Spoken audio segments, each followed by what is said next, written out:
church year, and today is the beginning of the next. We start our church year with Advent. And yet, the readings today are not about the coming Christ child, or even the prophecies about the Christ child, but rather about the coming of Christ in his power and glory at some future time. That's because Advent is not just about preparing for Christmas, the remembrance of Christ born as a human child, but also about preparing for when Christ will come again.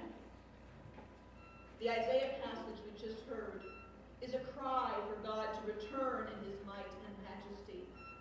That cry is a result of the fact that at the time, God seemed angry with the people of Israel, or at least those who remained. This passage takes place after the people of Israel have returned from the Babylonian exile. And although they are permitted to return to their religious practices, the possibility of a new temple in which to worship as they once did seems impossible. Instead, there is a division within the community about how to proceed, and there is awareness of the sinfulness of Israel, both in causing the exile and in delaying the return of the temple and of God's favor. And so this cry goes out for God to return in a way that would leave no doubt as to God's power and God's ability to restore Israel to its former glory. But this cry for a powerful demonstration by God would instead be answered with a crying baby. It won't be until Christ comes again that the might and majesty anticipated in the Old Testament will be fulfilled. It is this duality about Christ's coming that has separated Jewish and Christian understandings of the Messiah for millennia. The Jews of Jesus' day were looking for the Messiah to come in might and majesty. That was why most Jews did not see Jesus as the Messiah. He did not come as a king, nor was he the leader of a rebellion against the Romans. He came as a baby, as a healer and teacher, and he died a criminal's death. It's no wonder that most Jews didn't recognize Jesus as the Messiah. Even those who followed Jesus and believed that he was indeed the Messiah, the Christ, struggled to understand how this teacher and healer and crucified man could be the one foretold in the ancient prophecies. Many scoured the scriptures, what we now call the Old Testament, trying to reconcile the Jesus they knew with the prophecies they had grown up hearing. And they discovered a key in what are called the servant songs in the book of Isaiah. These servant songs are 4 passages which describe a group or person who would be a servant and who would suffer. Jews tend to see these passages as describing Israel, a nation that does serve God and has indeed suffered. But for early Christians, they describe the Messiah they knew in Jesus. Listen especially to the 4th servant song found in Isaiah 53. Surely he has borne our infirmities and carried our diseases. Yet we accounted him stricken, struck down by God and afflicted. But he was wounded for our transgressions, crushed for our iniquities. Upon him was the punishment that made us whole, and by his bruises we are healed. All we like sheep have gone astray. We have all turned to our own way, and the Lord has laid on him the iniquity of us all. He was oppressed, and he was afflicted, yet he did not open his mouth. Like a lamb that is led to the slaughter, and like a sheep that before its shearers is silent, so he did not open his mouth. Some of you may recognize these words as part of Handel's Messiah.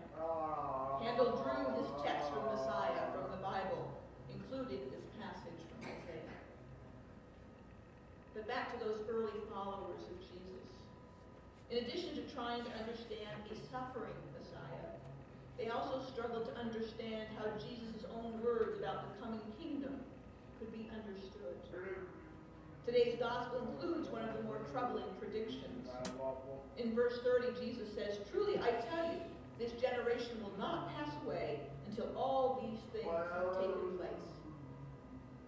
Clearly, many generations have passed away since these words were spoken.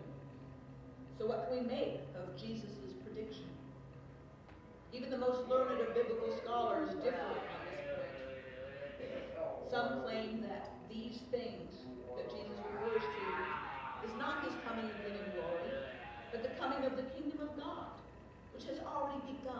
the moment Jesus was born. Others think that these things Jesus refers to was the destruction of the temple, which did indeed occur within the generation. Still others think the key to understanding this verse is not the phrase, these things, but the phrase, this generation. And that the generation Jesus is referring to is not the group of people currently living, but rather the whole generation of sinful human beings on this earth. If the latter is what Jesus meant, we are all still of that same generation. And we sinful people are not going anywhere soon. And we will not stop sinning, not until Jesus comes again. Even without Jesus' physical return, we can still see God's handiwork all around us if we choose to look for it and to recognize it. While the Jews of Jesus' time were only looking for a triumphant Messiah, and so dismissed Jesus because of the traits he did not possess. The early Christians first believed that Jesus was the Messiah, and then began looking for signs that supported that belief. There's a common saying out there that says, seeing is believing. But perhaps it is also true that believing is seeing.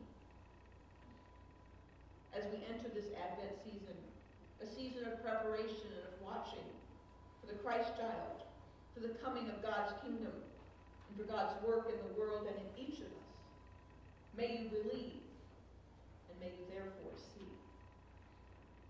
Amen.